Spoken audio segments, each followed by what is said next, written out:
Hello and welcome everyone to our latest presentation of Understanding Lactatemia in Human Sepsis. Elevated lactate is very common in ICUs.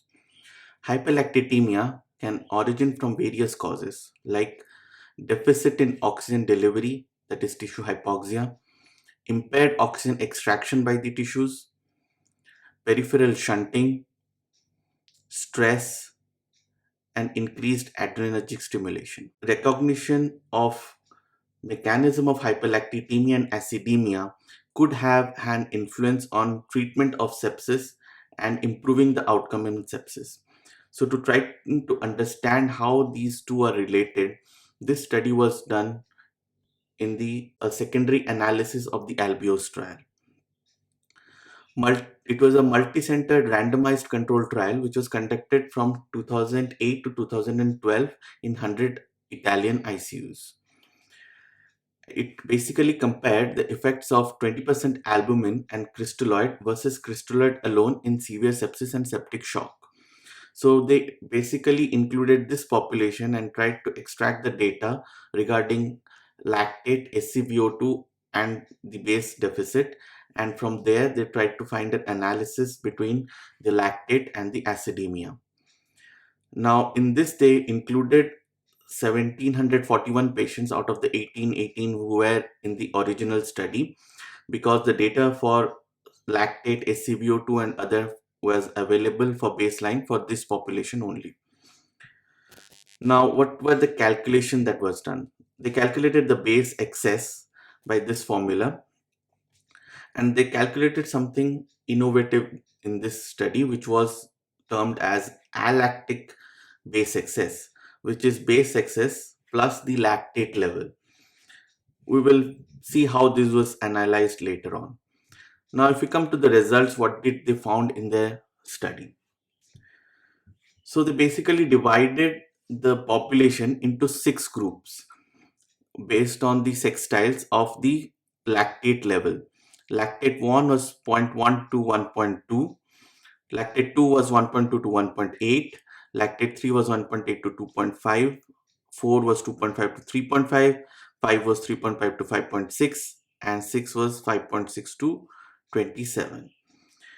Now based on that they classified the results into mortality. If we look in terms of mortality, we can see here that the mortality gradually increases as the lactate is increasing, which is something which we have known since a long time. Lactate elevation is associated with higher mortality. This study again gives more strength to that assumption. The other thing is organ failure was also more, again something which is expected. Lactate increase was associated with increased SOFA scores. But what was not expected is these two findings. This is the SCVO2 was essentially same over 5 sextiles. It was only depressed in the last sextile, as you can see over here. It is only in this population that the SCVO2 was reduced. If we look in terms of the atrial pH, again the lactate almost maintained a normal pH of this range almost throughout the first 5 sextiles. It is only again in the last sextile where we could find acidosis.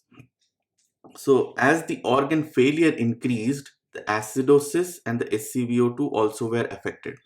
So elevated lactate in the early stages may not be affecting your SCVO2 or the atrial pH. Now let's see what was the finding in terms of SCVO2. SCVO2 is the saturation of the blood which is measured in the central veins. Ideally it should be measured in the pulmonary artery, but here for all practical purposes we are measuring in the IJV or subclavian vein. So this is the saturation that we are measuring. Now what it basically shows is the oxygen that has been extracted from the body. A normal value is around 70. Though it is very difficult to exactly pinpoint what could be the normal, but for all practical purposes based on previous studies we can take a value of around 70 to be normal. So if when it is increased, it means that the oxygen is not being utilized. So the oxygen utilization is reduced if the SCVO2 is increased, which means that your oxygen which is going out from the heart is not getting utilized, and you are getting most of them back over here. So the SCVO2 is high. It being low means that there is an excess extraction, which could be because of reduced delivery or more extraction at the tissue level. If the oxygen delivery is reduced, if the value is less before it is going, then obviously it will be less when we receive it. It can also be less if at the tissue level there is excessive extraction. So these are the basic understandings of SCVO2 and how it is to be interpreted. Now, based on this, they again divided it into 6 sextiles and tried to find out how lactate, SOFA, and mortality was correlated. Here you see a U-shaped curve. Since the normal is around 70, the lower part of the U-shaped curve is around that part only. But there is a elevation in the extremes. It is elevated also when the SCVO2 is high as well as when it is low. This is seen both for lactate, SOFA, and as well as for mortality. And mortality is definitely far more higher if the SCVO2 really reduces. Now, let's see what is the correlation between lactate and acidosis. Lactate gets elevated since it is a strong ion. It adds and reduces the strong ion gap. A reduction in the strong ion gap results in metabolic acidosis. So the hydrogen ion concentration increases, causing more acidosis because there is a reduction in the strong ion gap. Now, what a normally functioning kidney does is tries to restores the strong ion gap. So when the function of the kidney is impaired, this gap stays low and thereby promoting acidosis. So a patient who has lactate elevated and a renal dysfunction is more likely to have acidosis. So this is basically showing the alactic base excess. Alactic base excess is base excess plus lactate. So its value can range from -15 to +15. Here you can see if the lactate levels are high and still there is a negative value to the alactic base excess, it means that there is a worsening kidney function, which means that the kidney is unable to increase the strong ion gap, thereby increasing the acidosis. So here you can see as the alactic base excess keeps on decreasing, the renal function is worsening. This is the part where the kidney is able to maintain the normal function and also manage the acidosis which was being caused by lactate. Similarly, in terms of urine output also, the urine output reduces as the alactic base excess decreases. The percentage of patients requiring renal replacement therapy elevates, and the strong ion gap, as we said, is reduced. It is this inability of the kidney to increase the strong ion gap back to its normal results in acidosis.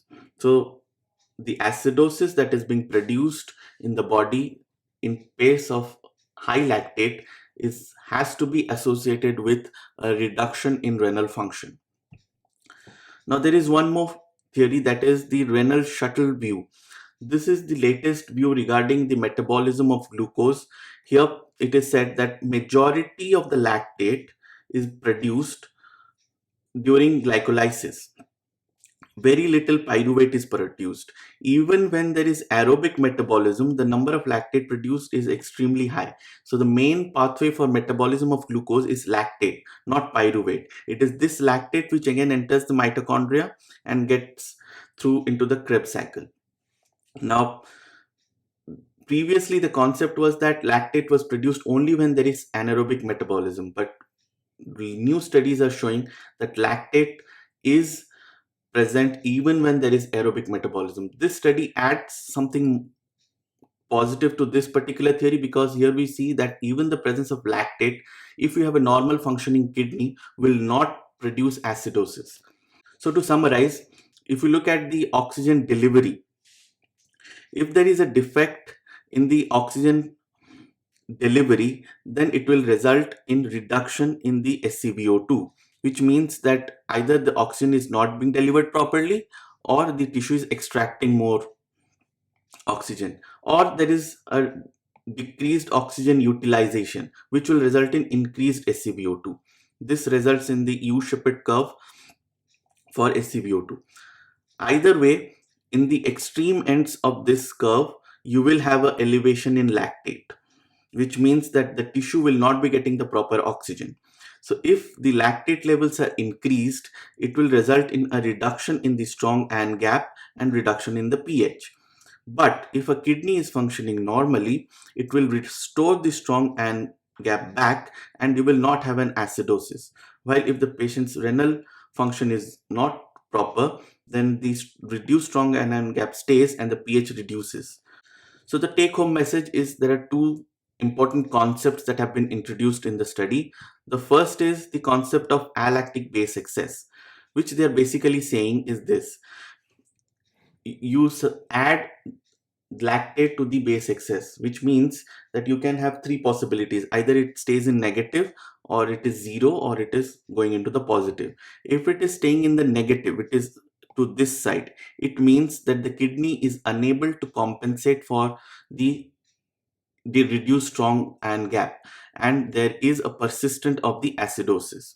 If it is around this range, that is around zero, it means that kidney is compensating, but probably it is not compensating to an extent that it could. So there is a very high probability that there is still some renal impairment, though it is still not being reflected in a acidosis. If it is to the higher range, it means that the kidney is compensating for the increase in the lactate, and it is restoring the pH back to normal. So you are having some component of a metabolic alkalosis which has been induced by the properly functioning kidney. Now, for management of septic shock, the thing that we can have is stratify the patient according to the SCVO2. Those who are having a high SCVO2 are extremely unlikely to get any benefit of fluid therapy or any resuscitation therapy. The oxygen utilization is impaired. So if we give fluids to them, we are not going to get any benefit. So anyone who is having a high SCVO2 is unlikely to get any benefit of fluid and other resuscitative measures. So first, stratify the patient based on SCVO2. Then what we need to see is the renal compensation, which we can find by the alactic base excess, how much kidney is compensating for the acidosis that is being found. And finally, based on the lactate levels, we can tailor the therapy individually to the patients. Thank you for your patience, and check our website for further info.